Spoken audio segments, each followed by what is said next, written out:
आइए आज हम लोग पढ़ते हैं क्लास 10 के लिए चैप्टर नंबर 1 जिसका नाम है केमिकल रिएक्शन एंड इक्वेशन।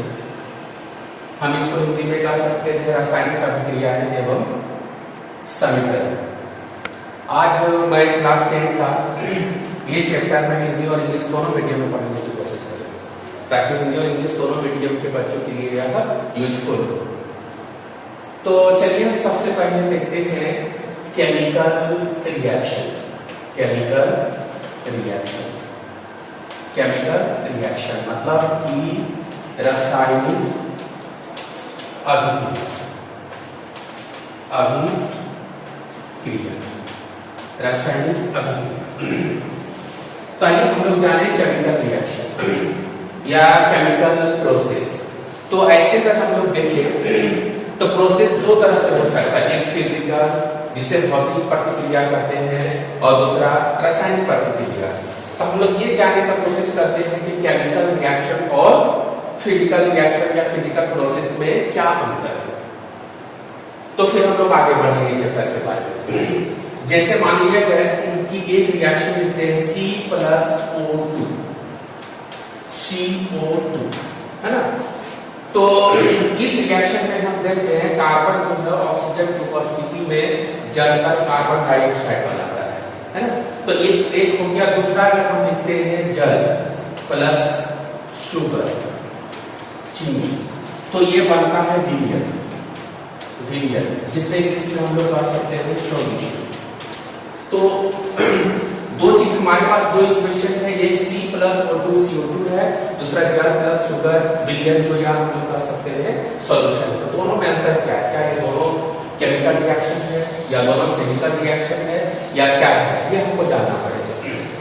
तो अगर हम फर्स्ट इक्वेशन को हम लोग देखते हैं C+O2 CO2 जो है, इसमें हम लोग देख रहे हैं कि कार्बन एक ठोस पदार्थ है, ऑक्सीजन जो है गैस है और ये CO2 जो बन रहा है ये एक गैस है।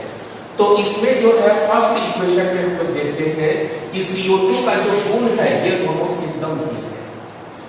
CO2 का जो गुण है ये दोनों से एकदम भिन्न है। लेकिन अगर हम लोग यहाँ पर इक्वेशन नंबर 2 में अगर बात करते हैं तो जल और शुगर दोनों मिलकर बनाता है विलियन। तो इस इक्वेशन में हम लोग देख सकते हैं कि चीनी जो है घुलने से पहले उसका स्वाद कैसा है? उसका स्वाद मीठा है। और विलियन जब घुल जाता है पानी में तो भी मीठा है। यानी कहने का ये मतलब हो गया कि शुगर का जो गुण है पहले जो था वो बाद में भी है। तो हम एक सिंपली हम लोग कह सकते हैं क्लास 10 में कि अगर कोई चीज में परिवर्तन हो और वो परिवर्तन हो तो वो मान लिया जाए शेप एंड साइज आदि आकार प्रकार में सिर्फ हो, लेकिन उसके बहुत सारे गुण में कोई परिवर्तन नहीं हो तो हमेशा भौतिक परिवर्तन होता है। और अगर सारा गुण में परिवर्तन हो जाए तो हमेशा रासायनिक परिवर्तन होता है। जैसे कि हमने एक एग्जांपल दिया यहाँ पे कि चीनी जो है वो घुलने से पहले मीठा है और घुलने के बाद भी मीठा है। इसका मतलब है कि चीनी अपना अस्तित्व को खोया नहीं है। लेकिन इस केस में हम लोग देखते हैं कि CO2 का गुण ना ही वो ऑक्सीजन से मिलता है ना ही वो कार्बन से मिलता है। इसका मतलब ये हुआ कि ये एकदम भिन्न होता है। तो रासायनिक परिवर्तन में हम बात कर सकते हैं कि जब कोई नया पदार्थ बनता है उसका गुण एकदम जो पुराने पदार्थ से एकदम भिन्न हो जाए तो वो निश्चित ही वो क्या होगा? रासायनिक गुण होगा। दूसरी बात कि अगर हम लोग इसमें अगर विलियन जो बन गया है जल और चीनी को मिलाने से अगर विलियन बन गया है तो चाहे तो हम इसको कोई फिजिकल सुटेबल मेथड से हम लोग अलग कर सकते हैं। जैसे कि अगर ये चीनी और पानी के विलियन को अगर हम लोग गर्म कर दें जिससे इवेपोरेशन करते हैं, वाष्पीकरण करते हैं, तो क्या होगा? पानी उड़ जाएगा और चीनी क्या होगा? सतह पर बैठ जाएगा। लेकिन इसको किसी भी सुटेबल फिजिकल और केमिकल मेथड से हम इसको फिर कार्बन डाइऑक्साइड से फिर कार्बन और ऑक्सीजन हम नहीं बना सकते हैं। मतलब यह कि यह दोनों तरफ प्रतिक्रिया यानी कहने का मतलब विलियन से फिर ये भी बना सकते हैं, लेकिन ये सिर्फ वन डायरेक्शन होगा। यानी जब ये बन जाए तो ये नहीं बनेगा।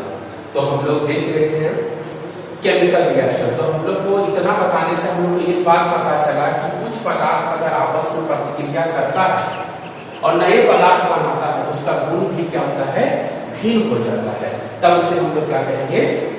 केमिकल रिएक्शन या रासायनिक अभिक्रिया। तो अगर हम इसका डिफाइन करें, अगर हम लोग डिफाइन अगर हम लोग करें तो कर सकते हैं the process in which some substances involved in reaction to form one or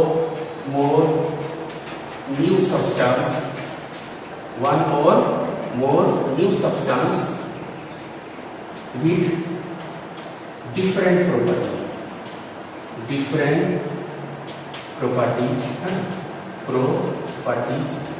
is called chemical reaction। तो जैसा कि हमने डेफिनेशन हमने लिखा chemical reaction, the process in which some substances involve in reaction to form one or more two substance with different property are called क्या कहलाएगा chemical reaction. इसको हिंदी में कह सकते हैं कि वह प्रक्रिया जिसमें कुछ पदार्थ आपस में प्रतिक्रिया करते हैं और एक या एक से अधिक नए पदार्थ भिन्न गुण या नए गुण के साथ जब उत्पन्न होते हैं या बनते हैं या निर्माण होते हैं, उसी को हम लोग क्या कहते हैं केमिकल रिएक्शन या रासायनिक प्रतिक्रिया। तो रासायनिक प्रतिक्रिया में जैसे कि हम लोग देखें कि कुछ इसमें और बहुत सारे, क्योंकि एक वर्ड में हम केमिकल रिएक्शन को डिफाइन नहीं कर सकते। तो ये छोटा सा एक है डेफिनेशन है, लेकिन इसको और बहुत सारे मेरिट्स होते हैं।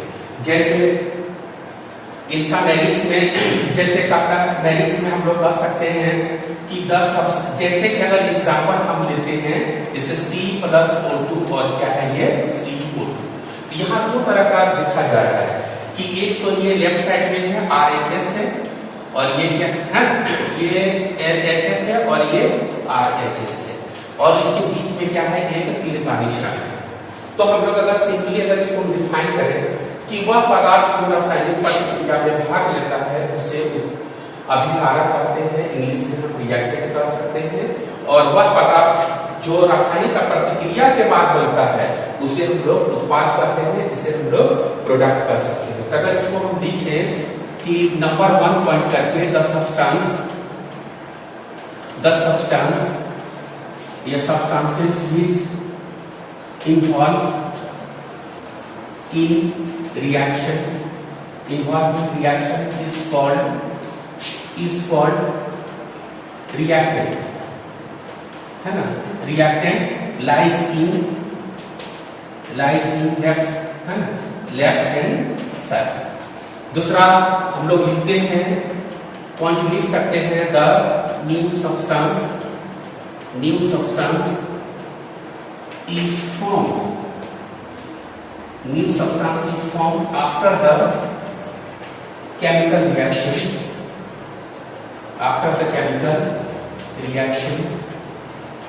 is called product lies in RHS right hand side.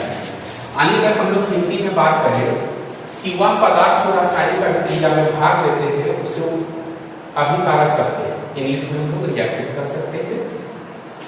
दूसरा है कि वह पदार्थ जो रासायनिक प्रतिक्रिया के बाद बनता है उसे हम लोग प्रोडक्ट करते हैं, हिंदी में उसे हम उत्पाद कर सकते हैं। तो चलिए इसके बाद हम लोग आगे स्टेप को ले जाते हैं।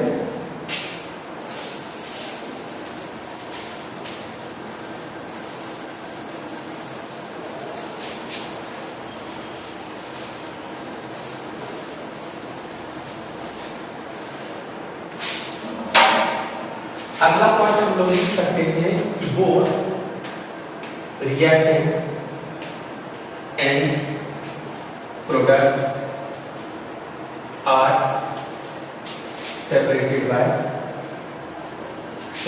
बाय एरोहेड, जिसे हम इस तरह से साइन दिखा सकते हैं। एंड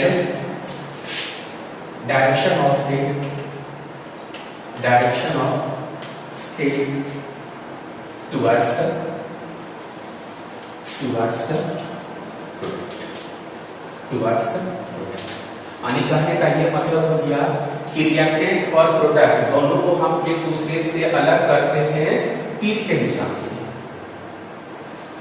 रिएक्टेंट और प्रोडक्ट दोनों को हम एक दूसरे से अलग करते हैं तीर के निशान से, और तीर का सिरा का निशान, तीर का सिरा का निशान हमेशा उत्पाद की ओर होना चाहिए।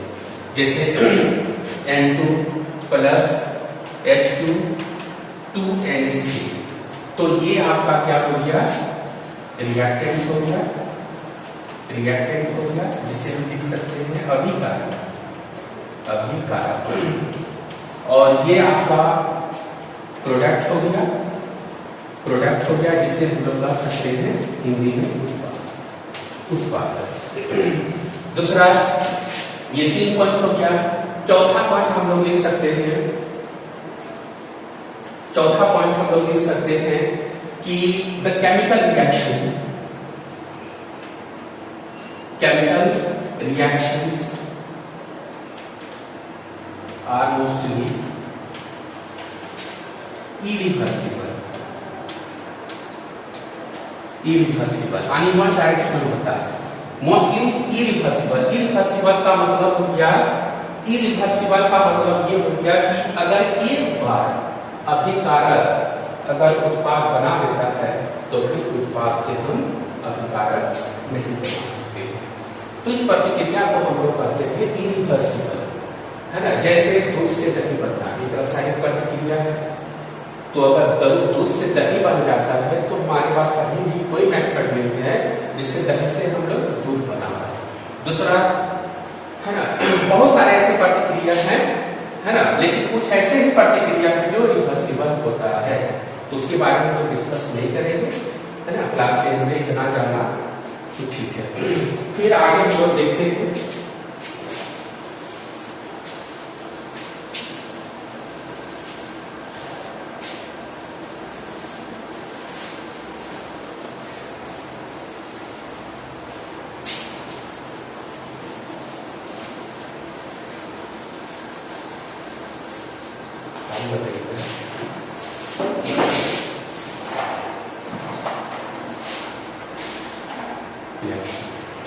Characteristic of chemical reaction. यानी कैरेक्टरिस्टिक यानी कि केमिकल रिएक्शन के कुछ गुण होते हैं, जैसा नंबर 1 इवोल्यूशन ऑफ गैस, यानी गैस का उत्सर्जन, गैस का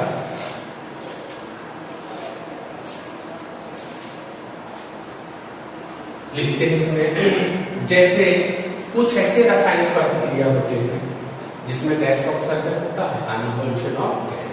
जैसे कि अगर हम लोग एक एग्जांपल दें, Zn प्लस क्या है, डाइल्यूट HCl, डाइल्यूट क्या है, HCl। तो इससे क्या होता है कि ZnCl2 प्लस क्या है, हाइड्रोजन गैस, हाइड्रोजन गैस, यानी इसमें हाइड्रोजन गैस निकलता है। जैसे दूसरा एग्जांपल हम लोग लेते हैं CaCO3, अगर इसको हम लोग हीट करते हैं तो CaO प्लस CO, यानी कुछ ऐसे रासायनिक प्रतिक्रिया होते हैं जहां पर गैस का उत्सर्जन होता है। तो लिख सकते हैं some reactions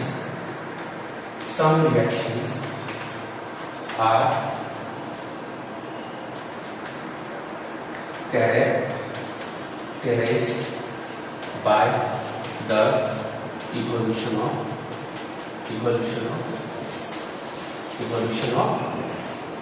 तो हम लोग क्या देख रहे हैं, कुछ ऐसे केमिकल रिएक्शंस होते हैं जहां पर क्या होता है, कुछ गैस का उत्सर्जन होता है।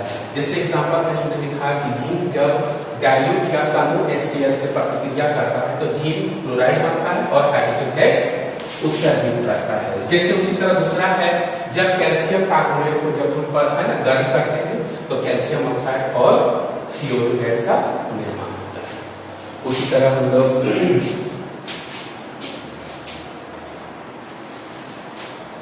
चेंज इन कलर हम लोग देखेंगे, चेंज इन कलर। दूसरा हम लोग देखेंगे, दूसरा change in colour, change in colour, change in colour. Colour मतलब रंग में परिवर्तन, रंग में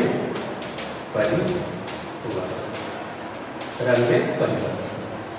जैसे हम लोग देखते हैं कि मान लिया जाए कि FeSO4 प्लस G, तो इसका कलर जो होता है ग्रीन होता है, हरा।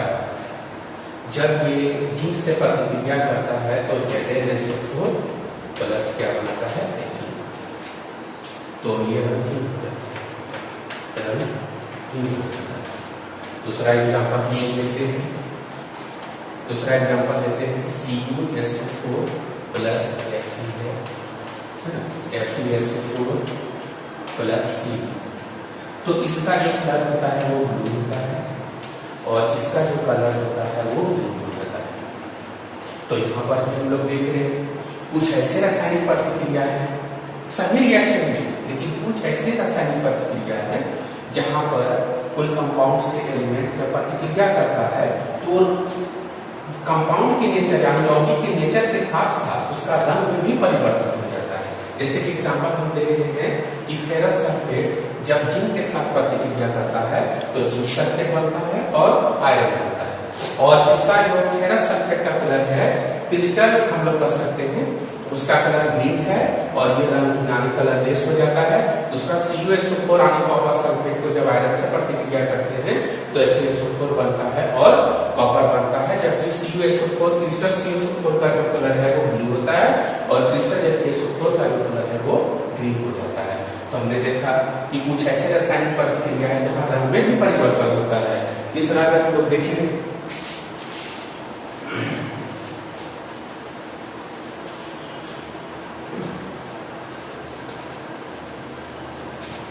तीसरा अगर हम लोग देखते हैं तो changing temperature, changing temperature, changing temperature यानी चेंजिंग टेम्परेचर मतलब, तो चेंजिंग टेम्परेचर में हम लोग देखते हैं जैसे C plus O2 CO2 plus 393.5 kJ। उसी तरह अगर हम लोग लिखते हैं N2 प्लस O2, पहले इसी को हम समझते हैं। जैसे कार्बन जो है, कार्बन क्या है, जैसे कि लकड़ी है, कागज है, ये सभी में कार्बन होता है, या प्लास्टिक है, ये जितने भी ज्वलनशील चाहे पेट्रोल डीजल हो सभी में कार्बन पाया जाता है। और वो कार्बन जो है ऑक्सीजन के साथ जलता है या इसकी उपस्थिति में जलता है और कार्बन डाइऑक्साइड का फॉर्मेशन करता है और साथ में बहुत ज्यादा अमाउंट ऑफ हीट एनर्जी को वो रिलीज करता है, बहुत सारा अमाउंट ऑफ हीट एनर्जी को वो रिलीज करता है। तो यही है क्या, चेंजिंग टेम्परेचर है ना, चेंजिंग टेम्परेचर यानी वो टेम्परेचर में चेंज करता है। तो अगर हम लोग बात करते हैं कि चेंजिंग टेम्परेचर के आधार पर जो है रिएक्शन जो है वो दो तरह का होता है, ये दो तरह का होता है। एक जो होता है एक्सोथर्मिक कह सकते हैं, एक्सोथर्मिक रिएक्शन, और दूसरा जो होता है वो endothermic reaction, endothermic reaction, exothermic reaction. ये बड़ा इंपॉर्टेंट है जानना कि कैसे जानेंगे कौन सा रिएक्शन है। ऐसे बुक में लिखा हुआ रहता है लेकिन पहचानना बड़ा मुश्किल होता है बच्चों के लिए कि कौन सा एक्सोथर्मिक रिएक्शन है और कौन सा इंडोथर्मिक रिएक्शन है। तो थोड़ा हम इसमें डिटेल में बात करेंगे। जैसे कि एग्जांपल लिखा हुआ C plus O2 CO2 plus 393.5 kJ, यानी 1 मोल कार्बन के जलने से इतना अमाउंट ऑफ एनर्जी को निकलता है।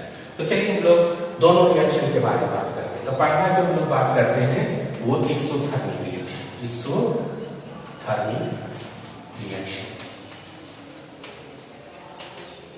तो लिखते इसमें हम लोग लिखते हैं the process in which the amount of heat energy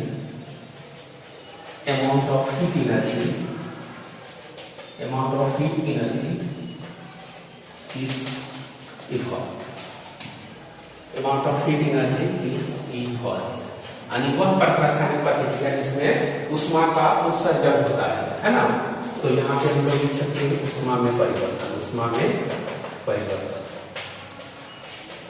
ऊष्मा में परिवर्तन। तो हम लोग यहाँ पर एक्सोथर्मिक रिएक्शन में हम लोग देख रहे हैं कि the process in which the amount of heat energy is given, वह रासायनिक प्रतिक्रिया जिसमें ऊष्मा का उत्सर्जन हो उसे हम लोग एक्सोथर्मिक रिएक्शन कहेंगे।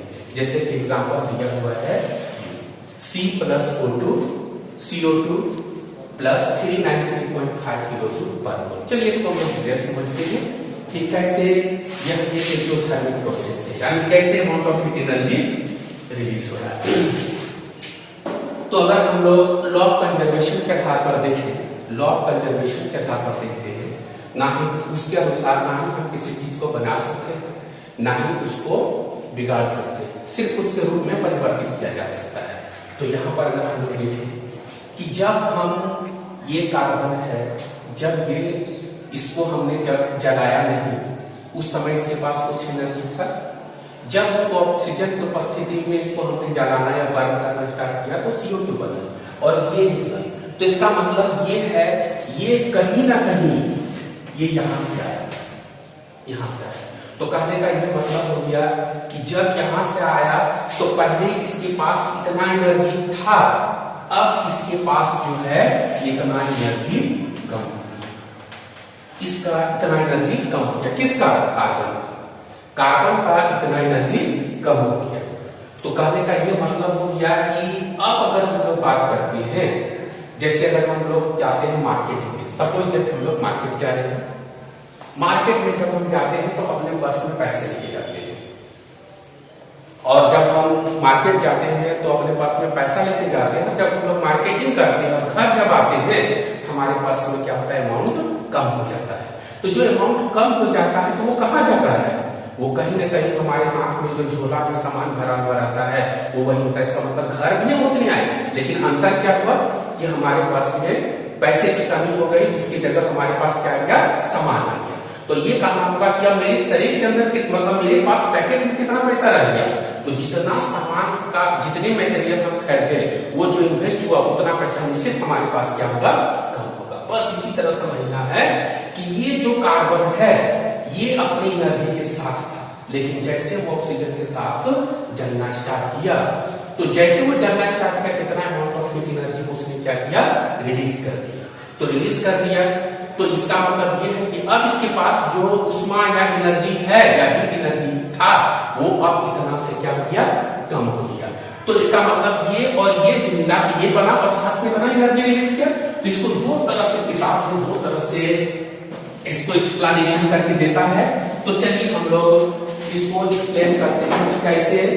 तो मान लिया जाए कि इसका जो एनर्जी है वो HR है, यानी हीट एनर्जी या एंथैल्पी ऑफ रिएक्टेंट कर सकते हैं, और इसका जो एनर्जी है वो HP यानी एनर्जी ऑफ प्रोडक्ट है, या एनर्जी ऑफ रिएक्टेंट, ये एनर्जी ऑफ क्या है, प्रोडक्ट है।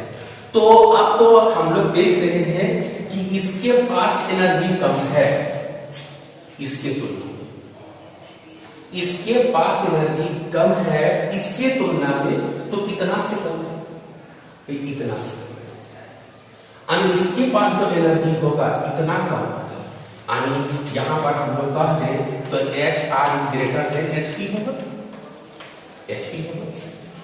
तो अगर हम लोग देखें कि नेट रिएक्शन का एनर्जी क्या होगा, तो चेंज इन H जो होगा वो H हम लोग जानते हैं फाइनल में हमेशा इनिशियल को बताते हैं। तो अगर हम लोग देखें तो HP जो है वो कम है और HR क्या है, ज्यादा है, तो मस्ट ये निगेटिव क्या होगा, निगेटिव होगा।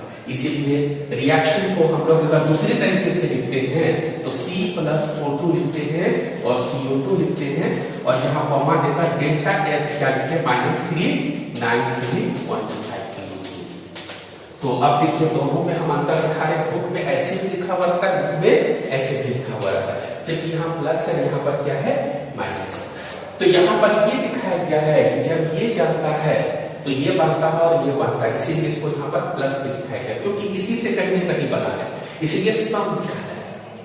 लेकिन अगर हम बराबर के बाद देखते हैं कि नेट चेंजिंग एंथैल्पी क्या हुआ, चेंजिंग एनर्जी क्या हुआ, तो वो दिखाना पड़ता है माइनस में। माइनस का मतलब ये हुआ इसके पास इतना एनर्जी कम है। किसके कंपेयर में? इतना, इसके कंपेयर में। इस तरह से हम लोग देखें कि एक्सोथर्मिक रिएक्शन में क्या होता है, amount of heat energy release होता है। तो इसको हम लोग देख सकते हैं दो तरह से, इसको इक्वेशन को हम लोग देख सकते हैं, या तो बुक में इस तरह भी लिखा हुआ रहेगा कि इसको भी, ये भी सही है और ये भी सही है। चलिए आगे बढ़ते हैं हम लोग दूसरा एंडोथर्मिक प्रोसेस के लिए।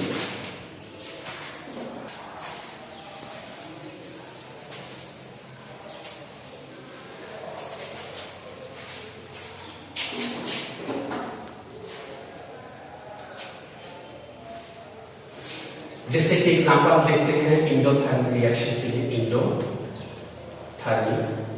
Reaction, endothermic reaction, endothermic reaction जैसे N2 plus O2 2NO minus 180 kilojoule, यहां माइनस लिखा है, यहां माइनस है, माइनस है, यहां पर क्या है, माइनस है। माइनस का मतलब यहां पर हो गया कि अगर हम लोग देखें कि यह एक एंडोथर्मिक प्रोसेस है, तो इसका हम डिफाइन कर दें कि the process in which the some amount of heat energy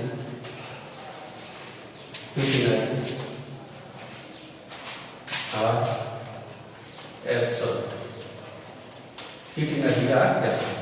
तो इस केस में क्या होता है कि एनर्जी क्या होता है, एब्सॉर्ब होता है, एब्सॉर्ब होता है। तो अगर हम लोग यहाँ पर बात करते हैं इस रिएक्शन को देखकर, तो यह एक ऐसा रिएक्शन है जो ये खुद से स्टार्ट नहीं, इसको स्टार्ट करने के लिए बाहर से एनर्जी देना पड़ेगा, बाहर से एनर्जी देना पड़ेगा।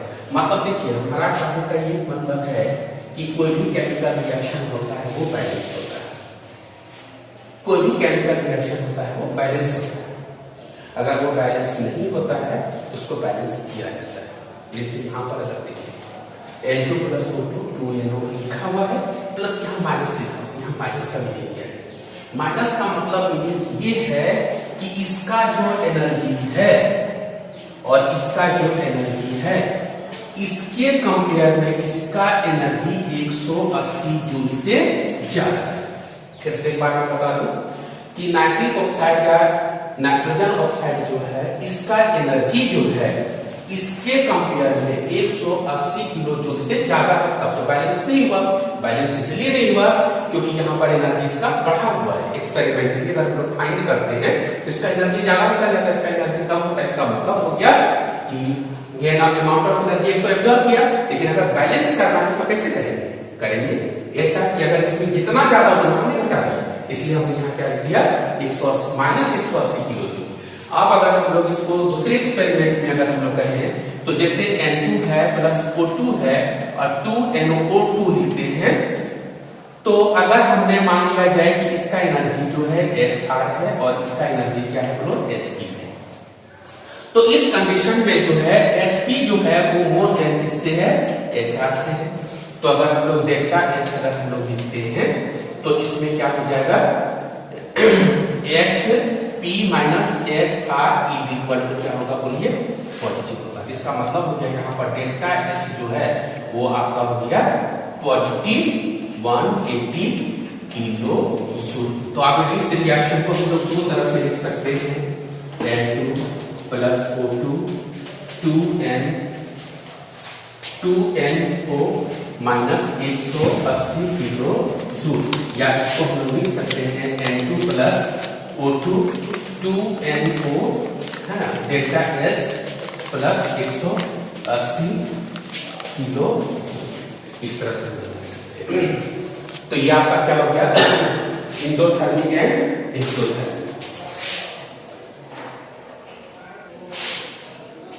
आइए हम थोड़ा सा एक्सोथर्मिक और एंडोथर्मिक रिएक्शन को एक अपने तरीके से हम बताने की कोशिश करते हैं, ताकि बच्चों में फ्यूचर में कभी एक्सोथर्मिक और एंडोथर्मिक को लेकर परेशानी न हो।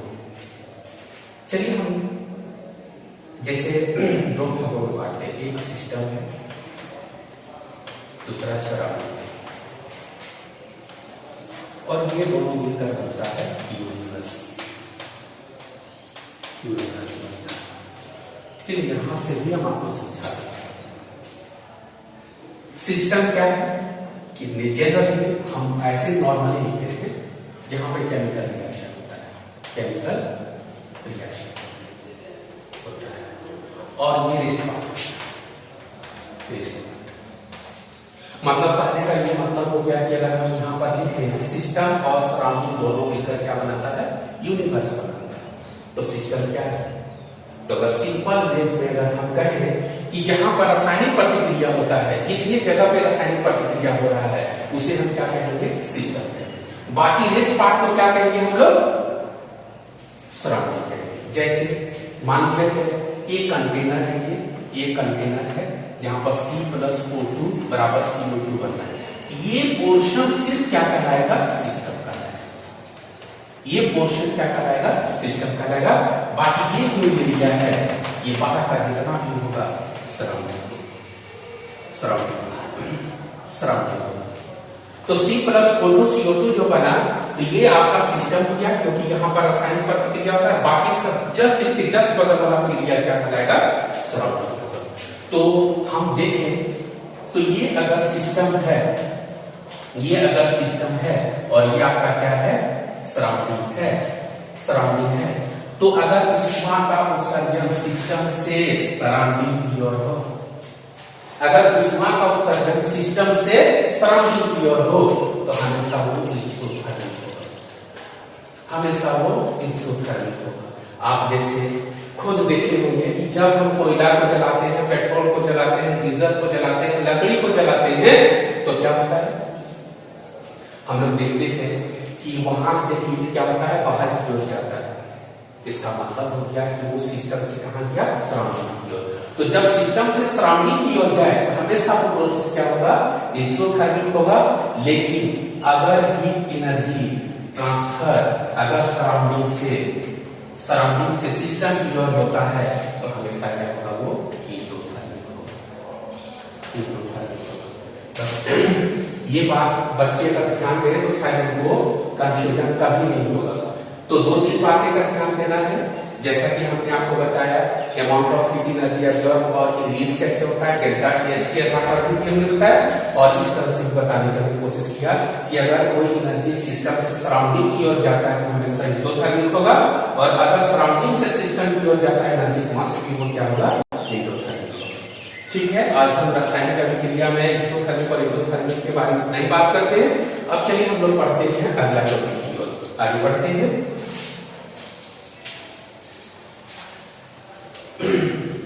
अब हम लोग थोड़ा सा और टॉपिक हम लोग पढ़ लेते हैं, जैसे physical state of chemical reaction, physical state of आने भौतिक अवस्था, रासायनिक प्रतिक्रिया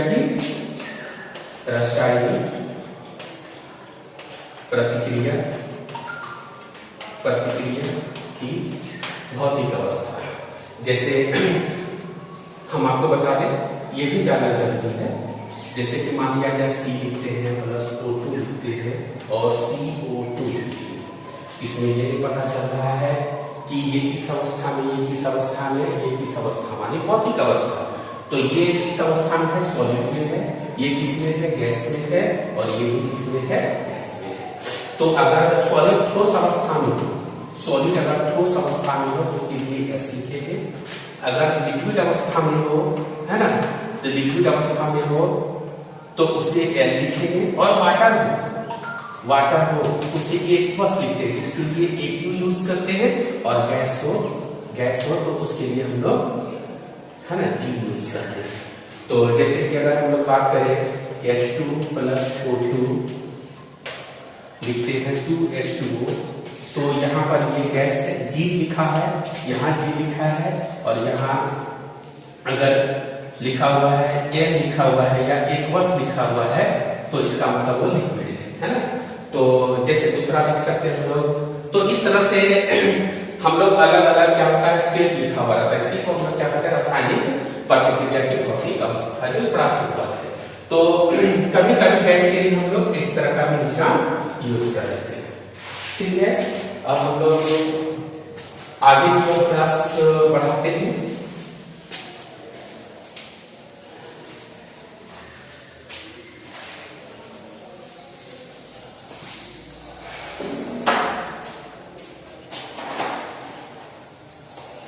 अब हम लोग पढ़ेंगे है ना types of chemical reaction, types of chemical reaction, types of chemical reaction. रासायनिक प्रतिक्रिया, रासायनिक प्रतिक्रिया की प्रकार, रासायनिक प्रतिक्रिया के प्रकार, ये कई तरह के हो सकते हैं। तो क्लास 10 में 3-4 तरह की केमिकल रिएक्शन के बारे में डिस्कशन हुआ है। चलिए हम लोग उसी के बारे में बात करते हैं। तो पहला हम लोग लिखते हैं combination reaction, combination reaction, combination reaction. इसे हम लोग संयोजन अभिक्रिया कहते हैं, हिंदी में इसको संयोजन अभिक्रिया कहते हैं, संयोजन अभिक्रिया। चलिए हम लोग पहले इसका एग्जाम्पल देखते हैं, इसका हम लोग एग्जाम्पल देखते हैं। संयोजन अभिक्रिया के सबसे पहले एग्जाम्पल देखते हैं। तो संयोजन अभिक्रिया के नाम से हम कॉम्बिनेशन के ही नाम से हम समझ सकते हैं कि दो या दो से अधिक रिएक्टेंट आपस में कंबाइन होकर एक सिंगल प्रोडक्ट बना दे, उसी को क्या कहते हैं लोग कॉम्बिनेशन रिएक्शन। जैसे C+O2 देते हैं, CO2 दे देते हैं, N2 प्लस क्या देते हैं 3H2 तो देते हैं, 2NH3 देते हैं, है ना। CaO प्लस CO2 देते हैं तो CaCO3 लिखते हैं। तो ये सारा रिएक्शन में हम लोग क्या देख रहे हैं कॉम्बिनेशन रिएक्शन में, इसे हम लोग इसे क्या कहेंगे हम लोग रिएक्टेंट कहेंगे, जैसे हिंदी में रिएक्टेंट कहेंगे, हिंदी में अभिकारक, और इसे क्या कहेंगे सभी को प्रोडक्ट कहेंगे। तो ये कॉम्बिनेशन रिएक्शन या संयोजन अभिक्रिया से हम लोग को पता चल पा रहा है कि दो या दो से अधिक रिएक्टेंट आपस में कंबाइन होकर एक सिंगल प्रोडक्ट का फॉर्मेशन करता है, उसे हम लोग क्या कहेंगे कॉम्बिनेशन रिएक्शन कहेंगे। बड़ा सिंपल है इस कॉम्बिनेशन रिएक्शन के बारे में। तो इसको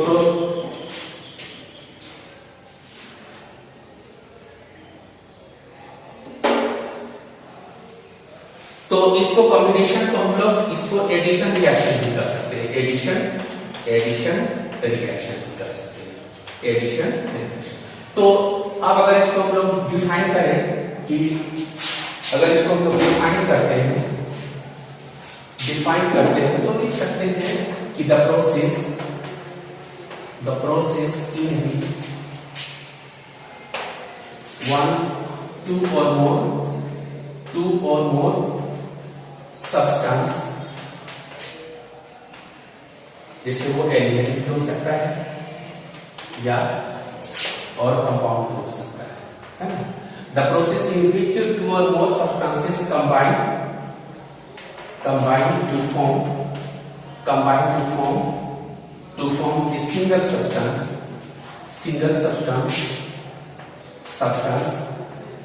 are called combination reaction, addition reaction या combination reaction, addition reaction। तो एडिशन रिएक्शन में क्या है कि वह प्रतिक्रिया जिसमें दो या दो से अधिक पदार्थ वो तत्व हो सकते हैं और अणु भी हो सकते हैं, combine to form a single substance are called क्या कहलाता है एडिशन रिएक्शन। वह प्रतिक्रिया जिसमें दो या दो से अधिक तत्व या यौगिक आपस में प्रतिक्रिया कर एक पदार्थ का निर्माण करते हैं, उसे हम लोग कॉम्बिनेशन रिएक्शन, एडिशन रिएक्शन करते हैं।